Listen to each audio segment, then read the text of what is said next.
আমরা যে অপারেশনটা করেছি, আগে যে আপনার কাটা ছিঁড়া করে অপারেশন করেছিল, ওখানে যে ব্যথা বেদনা হয়েছিল, রস কষ গিয়েছিল, আমাদের অপারেশনে কি সেরকম কিছু? না না স্যার, কোনো মানে মিলই নেই স্যার, কিছু বুঝেন নাই? না না, ওখানে ড্রেসিং করতে আমার হাত পা বেঁধে রাখার মতো স্যার।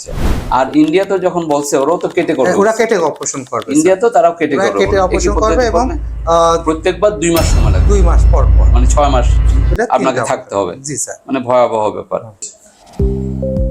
আসসালামু আলাইকুম দর্শক মন্ডলী, আমি প্রফেসর ডক্টর এস.এম. ইরফান।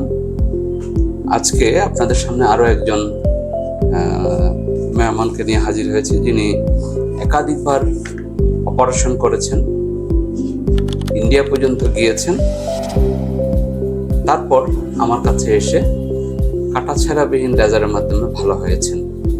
সেই কাহিনীটা আমরা ওনার কাছ থেকে শুনবো। তো জি, আসসালামু আলাইকুম। ওয়ালাইকুম আসসালাম স্যার। তো আপনার নাম শরীফ মোহাম্মদ বাড়ি আকবর। আচ্ছা, শরীফ সাহেব বাড়ি কোথায় আপনার? ঝিনাইদহ জেলায়। আচ্ছা, আপনার যে পায়ুপথের সমস্যা, এটা কবে শুরু হলো?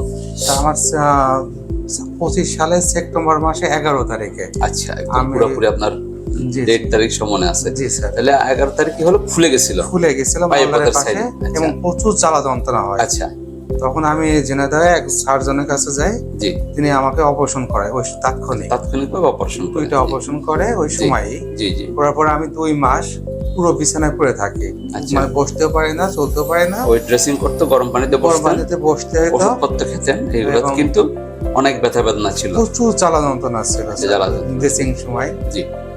তারপরে 1 থেকে 1.5 মাস পরে আবার ওই জায়গায় ফুরা হয়। আবার ফুলে যায়। তখন আমি কুষ্টিয়ায় যাই। আচ্ছা, তখন আপনি ঝিনাইদহ থেকে কুষ্টিয়ায় যাই। যাওয়ার পরে আমি রাজশাহী মেডিকেলে এক প্রফেসর স্যারের দেখাই। উনি বলেন যে এখানে নালী তৈরি হয়ে গেছে। আচ্ছা, এটা নালী মানে ফিস্টুলা, ওষুধে আপনার ঠিক হবে। আমি প্রায় 2 মাস কন্টিনিউ ওষুধ খাই। আচ্ছা, তখন নালী ঠিক হয় না। আচ্ছা, তখন আমি মার্চ মাসের 2 তারিখে ইন্ডিয়ায় সিএমসি ভ্যালোরে যাই। আচ্ছা আচ্ছা।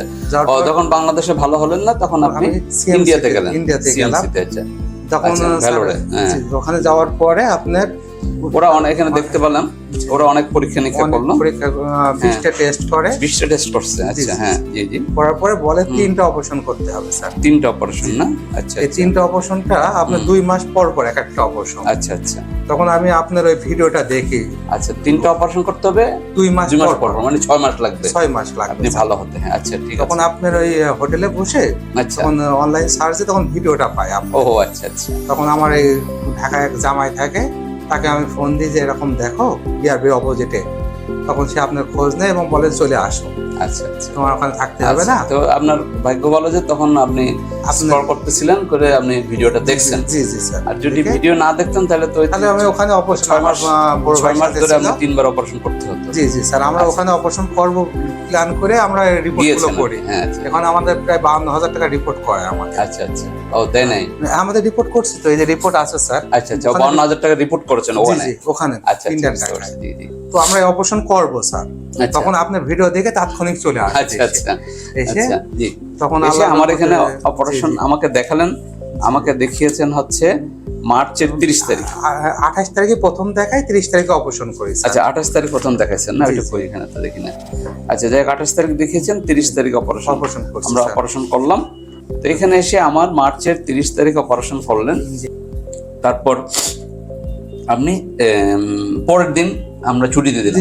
সকালবেলা আমি হাঁটতে চলে গেছেন।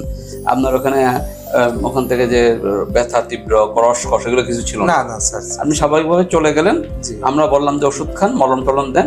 2 দিন পর মনে আমাকে দেখিয়েছিলেন না? 3 দিন পর আসছিলাম। 3 দিন পর আমাকে দেখিয়েছেন। দেখার পর আমি বললাম যে আপনি মলম টলম দেন, এভাবে আমরা দেখিয়ে দিই, আর ওষুধ খান। এখানে গরম পানিতে কি বসতে হয়? না স্যার, গরম পানিটা নিতে বসতে হয় না, ড্রেসিং করা লাগে না। তাহলে আমাকে এসে দেখিয়েছেন। দেখিয়েছেন। তাহলে আজকে হচ্ছে মে মাসের হচ্ছে 6 তারিখ। আজকে আমি দেখলাম যে আপনি প্রায় একবারে 99% ভালো। ফিস্টুলা আপনার পুরো ভালো হয়ে গেছে।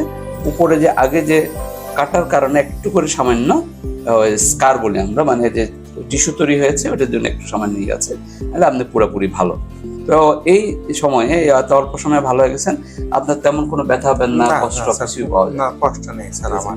এটাই দর্শক মন্ডলী, যে এই চিকিৎসা আসলে পুরো ভারতেই নাই, বাংলাদেশে তো নাই।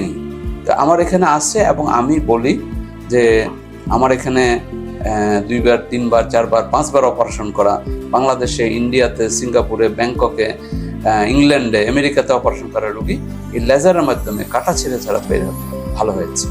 কারণ হচ্ছে এইটার যে লেজার পদ্ধতিটা আছে সব জায়গায়, কিন্তু ওই লেজার পদ্ধতিতে আসলে রোগী খুব একটা ভালো হয় না, এই জন্য ম্যাক্সিমাম ডাক্তার করেন না এখন। কিন্তু আমার যেটা, সেটা সম্পূর্ণভাবে আমার নিজস্ব বলা যায় ইনোভেশন আর কি। আমি যে অরিজিনাল প্রসিডিউরটাকে সম্পূর্ণ পরিবর্তিত করে আমার মতো করে তৈরি করেছি, যাতে রেজাল্ট হচ্ছে মানে 99.99% আমরা বলি, মানে 1000 জনের মধ্যে হয়তো একজনের একটু প্রবলেম হতে পারে, সেটাও আমাদের আর পরবর্তী অপারেশন লাগে না।